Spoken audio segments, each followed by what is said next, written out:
Bonjour à tous. Vol spectaculaire dans le Grand Besançon. 30 tonnes de laiton ont été dérobées dans une entreprise de recyclage à Franois.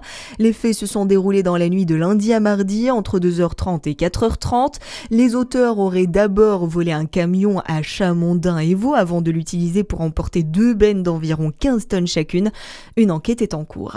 Du changement dans les écoles de Côte d'Or. La carte scolaire 2026 est désormais connue. L'académie confirme la fermeture de 10 classes à la rentrée de septembre, dont 6 à Dijon.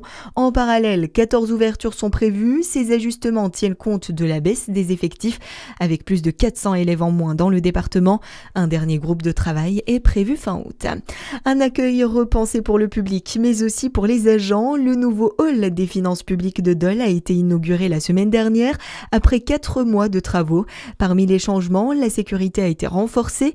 Écoutez Jean-Luc Blanc, directeur départemental des finances publiques du Jura. Alors le nouveau hall, il amène surtout des normes de sécurité, puisque auparavant dans la configuration ancienne, en cas d'incident entre un usager et un agent, l'agent était bloqué dans son bureau. Et donc les normes nationales sont qu'il doit y avoir ce qu'on appelle un échappatoire, c'est-à-dire que l'usager doit pouvoir quitter le bureau par l'arrière. Donc c'est ce qu'on a mis en place là sur les 5 box qui figurent dans ce nouveau hall. Et puis on en a profité pour le rendre plus agréable. Bon, les couleurs, vous avez vu que ça fait discuter. Elles sont quand même très démarquées parce qu'il faut qu'un usager puisse distinguer l'accueil primaire, les box et les postes en libre-service sur lesquels ils peuvent faire eux-mêmes les démarches avec ou sans un agent des finances publiques. J'espère que les usagers le trouveront magnifique. Le chantier a représenté un investissement de 300 000 €.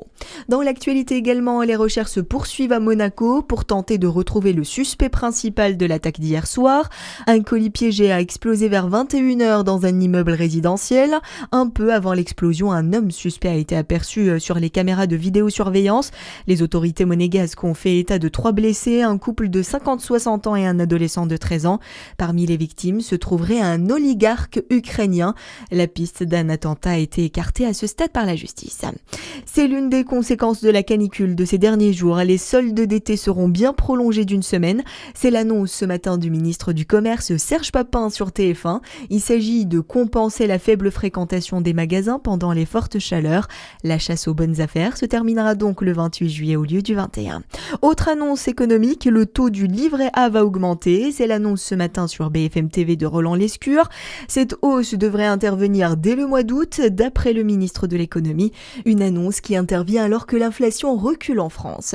La Bourgogne se distingue aussi dans le monde du vin. Clément Sommier remporte le titre de meilleur sommelier de France 2026. Le sommelier de chez Berthaudin Frères, diplômé à Dijon, a été sacré à Lyon après une finale de 3 heures. Et puis le foot est l'objectif pour les Bleus. Les 8e de finale de la Coupe du Monde. L'équipe de France affronte la Suède ce soir en 16e. Coup d'envoi 23h. Bonne journée à tous.